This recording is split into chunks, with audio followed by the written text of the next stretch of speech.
three B-tier defensemen, eh? I'm not gonna lie, I did not watch the majority of this game. Today I had ball hockey, and that started at 7:15. So by the time I was at ball hockey, all of us who were out there, I mean, we're all locals, so we're all mostly Canucks fans, we were like, yeah, you know, this is going to be a crazy game because the Vancouver Canucks are playing off against the San Jose Sharks, the 0-8-1 San Jose Sharks, a team that has not won a game yet. A team that's got 9 goals in the entire season. They're due to win eventually, and if there was going to be a team to actually give San Jose their first win of the season, why would it not be the Vancouver Canucks? Would that not be the most Canucks thing to do? You know how Erik Karlsson is no longer a Shark anymore, right? You know who's their number 1 power play quarterback? Kyle Burrows. Like, that's how bad the San Jose Sharks have been. No disrespect to Kyle Burrows. I met the guy twice. He is a fantastic human being from Delta, local boy. Love that guy. But he's their top power play defenseman, and that kind of speaks to the play on the ice that in which the Sharks have exhibited so far. And so a lot of us were kind of panicking. Hey, you know, if there's any game that the Canucks are going to lose after starting off really hot, it's going to be this game against San Jose. Plus, you've got Mackenzie Blackwood on the other side, who is like a god against Vancouver. Whenever he played against the Canucks with New Jersey, he was always stealing the show. So Canucks fans were a little bit panicky heading into what was supposed to be a walk in the park.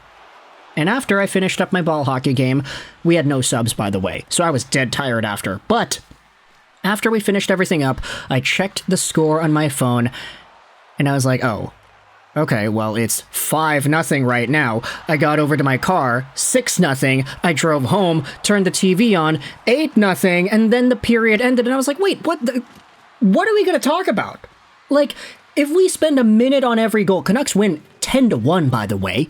I don't know if I said that yet, I didn't. Canucks win 10-1. If we spend a minute per goal talking about each play, breaking it down, that's going to take up the whole video's time length. We are not going to break down every single goal. We can just read everything off here. I haven't even seen most of the goals personally because I was like, you know what? There's nothing to learn here.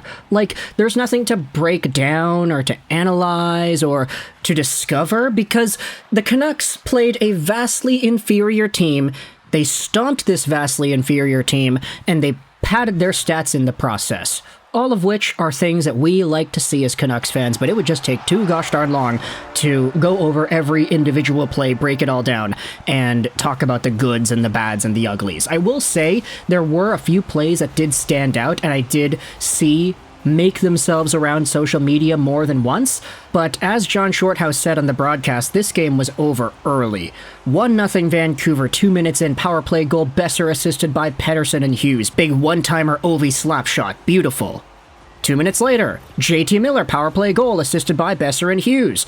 This is the old Sedin play. Amazing. A long drive from beyond the center line, or maybe it was at center, I don't know. It goes off the end boards, no icing because Miller gets there first and he's able to chip it by the goaltender. Beautiful, exquisite Sedin tribute.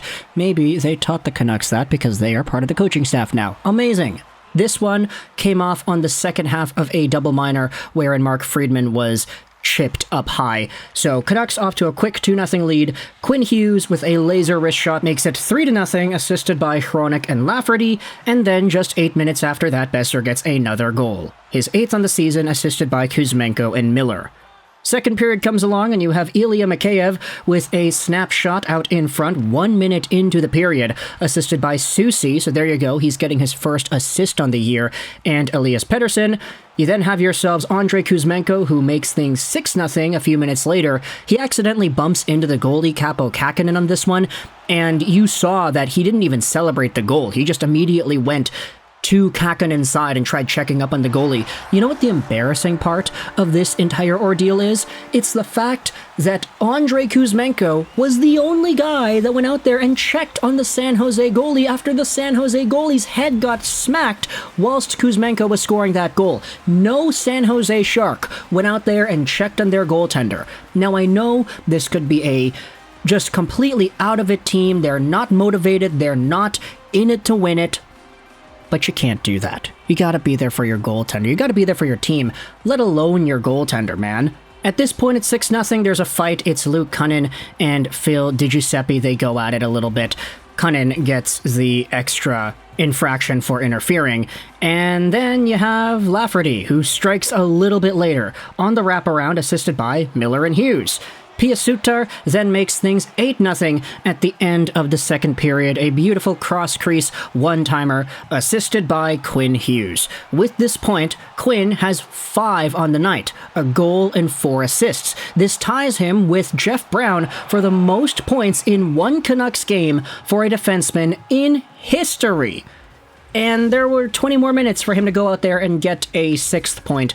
But spoiler alert, he does not end up doing that, which is okay. I mean, it's fine. 5 points on the night is all right. But the Canucks still keep on going. They keep on clicking. The third period has 2 Anthony Beauvillier goals. The first one on the power play, a big slap shot in front, a one-timer that just has enough je ne sais quoi to get by Mackenzie Blackwood, who is now in net, assisted by Susi and Hronek. So there you go, Susi with 2 assists in this one.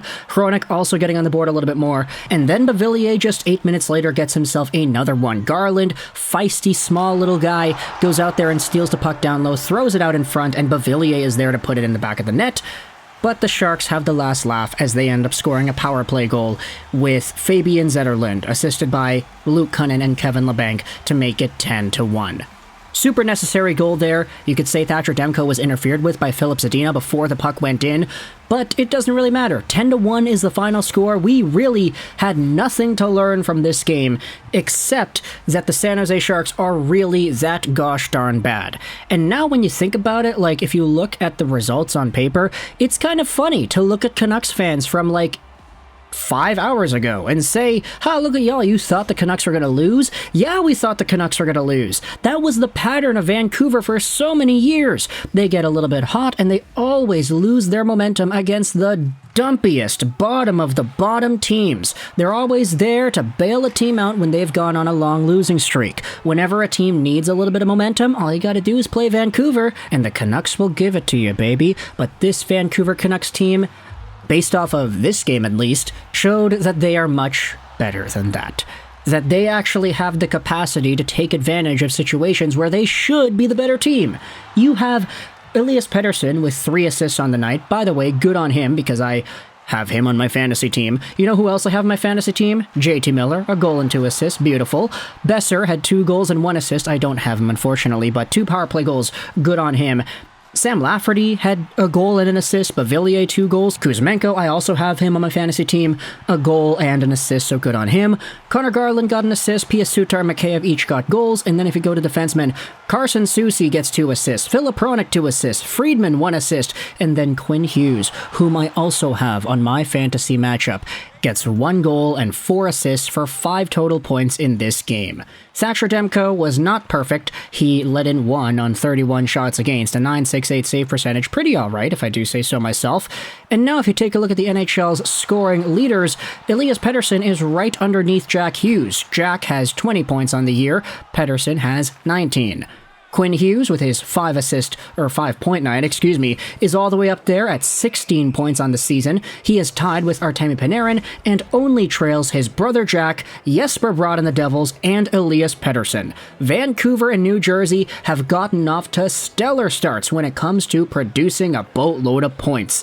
And this San Jose game was the cherry on top to stat pad and get everything up and running. You've got Pius Suter's first goal of the season. You've got Beauvillier with 2 goals to start out his 23-24. Susi with his first 2 assists on the year too. This was a great game from a statistical point of view. It's just, I feel so bad for that little kid that they showed in the arena who had the sign saying, "Oh, this is my first Sharks game." Like, oh my gosh, buddy, I am so sorry for that. Like, can you imagine being like a 7, 8, 9-year-old kid and being super excited to go to your first San Jose Sharks hockey game? You love this team. Your dad loves this team. Your family loves this team. If you're a hockey family, like some of us here know what it's like to be in one, right? And then your first game, you lose 10-1. Oh boy, that's not good. Let me know your thoughts in the comment section below about the Vancouver Canucks feasting on shark meat here tonight. There was nothing to learn here in this game other than the Canucks are legit and the Sharks are not. I hope you enjoyed this video, and bye.